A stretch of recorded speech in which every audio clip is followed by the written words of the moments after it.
এবং এইবারের নির্বাচনে যেটা বলছিলাম যে আসলে অনেকগুলো ফ্যাক্টর কিন্তু কাজ করবে। তার মধ্যে নির্বাচনে একটা সময় লাগতে পারে বড়। তার কারণ হচ্ছে যেটা আগে থেকে বলা হচ্ছে, এবার সংসদ সদস্য নির্বাচনের জন্য একটা ভোট দিবেন।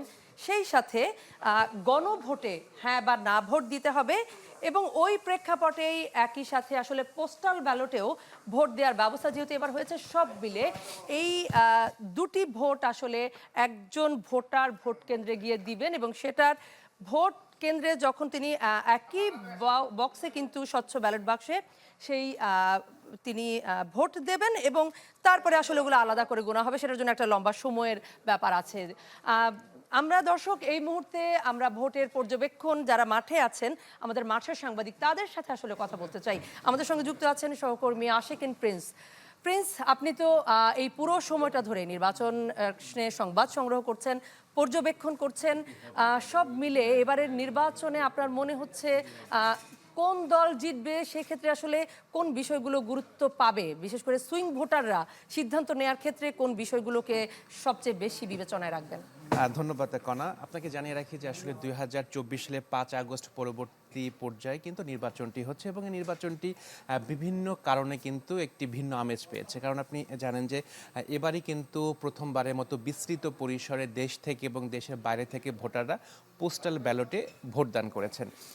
এবারই কিন্তু প্রথমবারের মতো জাতীয় সংসদ নির্বাচন হবে, একই সাথে গণভোট হবে। আরেকটি বিষয়, এবারই কিন্তু প্রথমবারের মতো ভোট গ্রহণের যে সময় সেটি কিন্তু ১ ঘন্টা বাড়ানো হয়েছে। অর্থাৎ আমরা আগে দেখেছি যে ৮টা থেকে ভোট গ্রহণ শুরু হয়েছে, শেষ হয়েছে ৪টার সময়, কিন্তু এবারই ৭:৩০টায় ভোট গ্রহণ শুরু হবে এবং শেষ হবে বিকেল ৪:৩০টায়। এরপরে গণনা শুরু হবে এবং গণনা কিন্তু সংসদ নির্বাচনের যে ভোট ব্যালট এবং গণভোটের যে ব্যালট, দুটি একসাথে গণনা করা হবে এবং একই সাথে ফলাফল ঘোষণা করা হবে।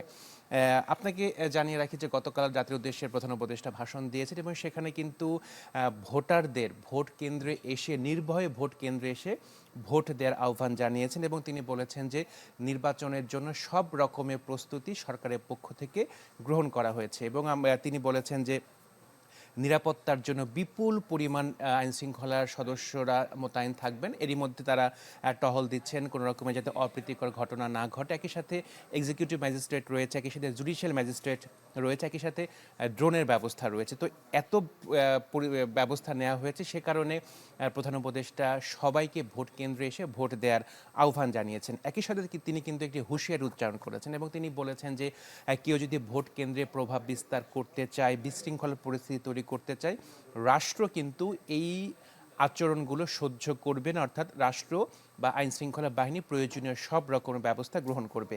আরেকটি বিষয় তিনি বলেছেন যে যেহেতু ভোট গ্রহণ হবে, ফলাফল একটা হবে, কেউ জিতবে কেউ হারবে। তো জাতির স্বার্থে যাতে প্রার্থী এবং রাজনৈতিক দলগুলো সেই ফলাফলটা মেনে নেন, সেই আহ্বানও কিন্তু প্রধান উপদেষ্টা রাজনৈতিক দলগুলোর কাছে আহ্বান করেছেন। এখন প্রশ্ন যে আসলে কোন দল জিতবে। আপনাকে জানিয়ে রাখি যে নির্বাচন কমিশনে কিন্তু 60টি নিবন্ধিত রাজনৈতিক দল আছে। সর্বশেষ তথ্য অনুযায়ী 50টি রাজনৈতিক দল এই নির্বাচনে অংশ নিচ্ছে, একই সাথে স্বতন্ত্র প্রার্থীরাও রয়েছে। এই যে 50টি রাজনৈতিক দল নির্বাচনে অংশগ্রহণ করছে স্বাধীন বাংলাদেশে, এটি কিন্তু রেকর্ড। একই সাথে আরেকটা জানিয়ে রাখি যে স্বতন্ত্র প্রার্থী এবং রাজনৈতিক দলের প্রার্থী মিলে প্রায় আপনাকে যা বলা যে 2028 জন প্রার্থী এইবার নির্বাচনে অংশগ্রহণ করছে, এটিও কিন্তু রেকর্ড। তবে 300 আসনে ভোট হচ্ছে না, হচ্ছে 299টি আসনে। একটি আসন যেটি শেরপুর 3 আসন, যেখানে প্রার্থীর মৃত্যুজনিত কারণে সেই নির্বাচনটি বাতিল করা হয়েছে শেরপুর 3-এ, সেটি পরবর্তীতে তফসিল আকারে ঘোষণা করা হবে। তো কোন দল জিতবে, আমরা কিন্তু যদি বিগত 3টে নির্বাচন দেখেছি যে সেখানে কিন্তু ভোটের আগে থেকেই একটা প্রেডিক্ট করা গিয়েছে যে কোন দল ক্ষমতায় আসছে। এখন এইবারে কিন্তু আমরা দেখেছি যে বিএনপি এবং জামাতের মধ্যে ব্যাপক কথা কাটাকাটি হয়েছে প্রচারণার সময়। একদল আরেক দলকে পাল্টা অভিযোগ করেছেন, একই সাথে তার নির্বাচন কমিশনে গিয়ে আচরণবিধি লঙ্ঘনের অভিযোগ করেছেন একদল আরেক দলের বিরুদ্ধে। তো সেই ক্ষেত্রে তারা ইশতেহারও ঘোষণা করেছে। তো সেই ক্ষেত্রে আসলে একটা কিন্তু আমরা প্রত্যাশা করছি যে নির্বাচনটি হাড্ডাহাড্ডি লড়াই হোক। আসলে বিগত দিনে যেরকম একতরফাভাবে বা আমিডামি নির্বাচন বা রাতের নির্বাচনের যে তকমা রয়েছে, সেই পরিস্থিতি যাতে এবারে নির্বাচনে সেরকম ঘটনা কোনো না ঘটে। তো নির্বাচন কমিশনও বলছে যে উৎসব মুখর পরিবেশে তারা নির্বাচনটি ভোট হবে। আয়োজন করছেন এবং আমরা একটা সুষ্ঠু ভোট আশা করছি। আরেকটা বিষয় একটু জানতে চাই, যেহেতু নির্বাচন কমিশনের তথ্যগুলো আপনি পর্যবেক্ষণ করছিলেন, যারা ভোটার ভোট কেন্দ্রে ভোট দিতে যাবেন কোন কোন বিষয়গুলো আসলে তাদের মাথায় রাখা জরুরি? এই নির্বাচনে 12,77,00,000-এর বেশি ভোটার ভোট দিতে যাবেন। তো যারা ভোট দিতে যাবেন, প্রথম দিকে বলা হয়েছিল যে মোবাইল ফোন কেন্দ্রে নিয়ে যাওয়া হবে না, নিয়ে যেতে পারবে না। এটা নিয়ে কিন্তু বিপুল সমালোচনা হয়েছে। সমালোচনার প্রেক্ষিতে নির্বাচন কমিশন সেই সিদ্ধান্ত থেকে সরে এসেছে এবং বলেছে যে আসলে ভোটার বা সাংবাদিক বা পর্যবেক্ষক তারা ভোট কেন্দ্রে মোবাইল নিয়ে যেতে পারবেন, কিন্তু মার্কিং প্লেস অর্থাৎ যেখানে গোপন কক্ষ, যেটি ব্যালট পেপার যেখানে সিল দেওয়া হন ভোটাররা দেন, সেখানে কিন্তু কোনো ফটো তোলা যাবে না, বাইরে তারা ফটো তুলতে পারবে না। একই সাথে যখন ভোট কেন্দ্রে যাবেন একটি বিষয় যে গণভোটের বিষয় কিন্তু এখানে রয়েছে, অর্থাৎ পিঙ্ক কালার গোলাপি কালারের ব্যালট পেপার রয়েছে যেটিতে গণভোট দিতে হবে, আর হোয়াইট ব্যালট যেটি রয়েছে সেটি হচ্ছে সংসদ নির্বাচনে। এবং একটি বক্স অর্থাৎ যে ব্যালট বক্স যেটি রয়েছে সেখানে কিন্তু একটি বক্সেই সংসদ নির্বাচনের ব্যালট এবং গণভোটের ব্যালট একই সাথে ফেলতে হবে। তো অনেকেই হয়তো বা যারা তৃণমূল পর্যায়ে রয়েছেন, অনেকে শিক্ষিত বা অর্ধশিক্ষিত বা শিক্ষিত না, তারা আসলে এখানে কিন্তু হয়তো বা গুলিয়ে ফেলতে পারেন যে গণভোটে তারা হ্যাঁ দিবেন না নেবেন। আমরা দেখেছি যে গণভোটের বিষয়ে এখনও বিস্তৃত পরিসরে মানুষ কিন্তু জানে না।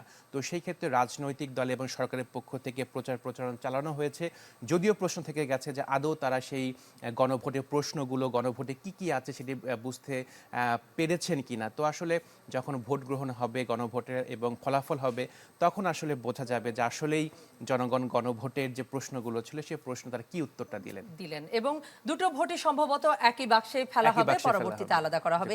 আরেকটা বিষয় একটু জানতে চাই যে এবার ভোট গ্রহণে একটু সময় লাগার বিষয়টি বারবার উঠে এসেছে, সেটার পেছনে আসলে কি কি ফ্যাক্টরগুলো কাজ করবে?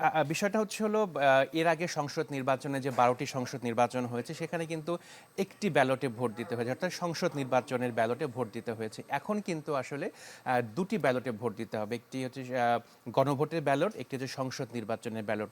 তো সেই ক্ষেত্রে কিছুটা সময় লাগতে পারে, যেটি নির্বাচন কমিশন একটি মক ট্রায়াল করেছে, সেখানে কিন্তু তারা বলেছে যে সময় লাগতে পারে।